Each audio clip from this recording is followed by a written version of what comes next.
Hello there and welcome to yet another game from the FIDE World Cup. We are going to look at the game by Alex Zhirov with the white pieces and Jaroslav Serebuk with black. Alex Zhirov, of course, well known for his fire on board, both in the games and his famous game collection, Fire on Board.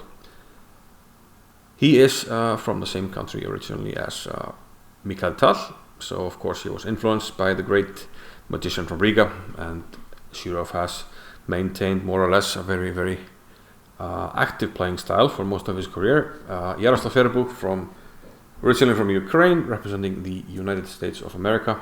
Let's just dive into the game. Zhirov opened here with a d4. In our bottom right we see the time used during the game. We have d4, c5, c6, we have a Slav, knight f3, knight f6, and Zhirov plays slow variation here with e3, ruling out bishop g5. One of his favorite variations is the Botvinnik semi-slav, both with white and black, I guess, especially with black. e6, and now b3 by white. Now black uses the opportunity to play knight e4, exploiting the fact that white hasn't put a knight on d2 or c3, so he can't take on e4. The knight is quite nice here. And setting up the check on b4. White plays knight b to d2, and we have the pin, bishop b4.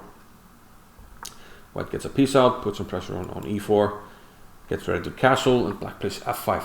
And sets up what we call the stonewall formation. That's what we call these pawns, the stonewall. Now, white still has some problems with the pin and you know, some potential problems on the c3 square, but Zhirov, he doesn't mind complications. He plays knight e5, and here probably black can castle, probably should castle, but look at the time on the bottom right. Serebuk goes down to 30 minutes and plays knight to d7. He enters complications. We know that Zhirov doesn't mind. He wants the fire on the board, and he plays queen h5 check. Now if the king runs, queen comes into f7, and yeah, the king has to keep running. So g6, but black gets a lot of time here for this pawn. Knight f6 hitting the queen, which has to move now a second time to this funky square, and rook g8. So now we have this open g file for the rook, and still some problems. We can't castle because of the pin, and bishop c3 is now played by black. This hits the rook, and looks like a problem because like rook b1, queen a5 is an issue. This hangs, this hangs. What does Zhirov have in mind?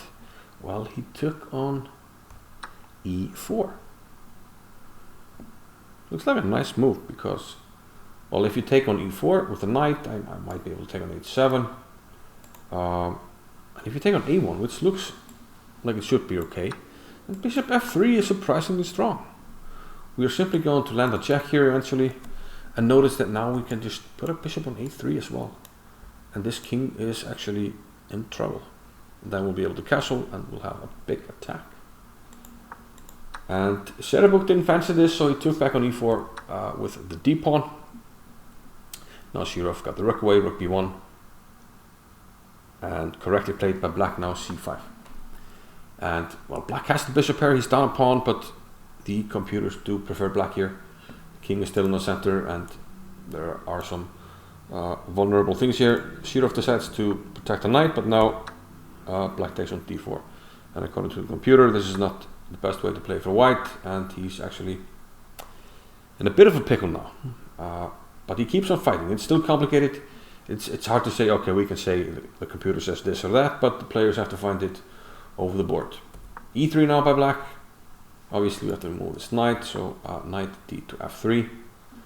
And here probably Serebuk should have kept his queen on a light square, put it here, attacking the rook, eyeing this, and from there I guess we could probably take on e5, because if knight takes, then rook takes here, so we have to take with the pawn, and then the knight lands here, and we're doing pretty good. Instead he took on f4, bishop e2 now by Zhirov, bishop takes e5, and bishop takes e5, and finally now queen to e4. But now we can cover the entry square. It's less of an issue that black plays knight g4 because there's nothing hanging for us on e3, and we can take this as well.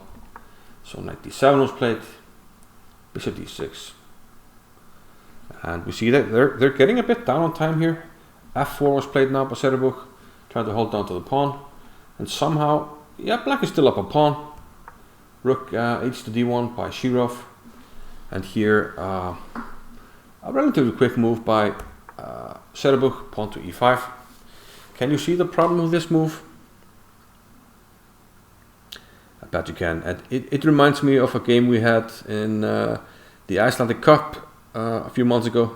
I will link to that, and it seems like a certain square is a blind spot for Grandmasters, because Queen e6 is just mate next move. Black hung mate in 2. If you check out my video from the other game, both Grandmasters in that game missed mate in 2, where white could have played Queen e6 and mate the next move. Unreal. But this happens at the highest levels for very strong players, and yeah, Serebuch simply hung mate in 2, and Shirov takes the lead. Pretty funky incident is what I wanted to say, but you know, these things happen, and it's what makes us all human and makes chess fun. So hope you enjoyed this one. See you in the next one.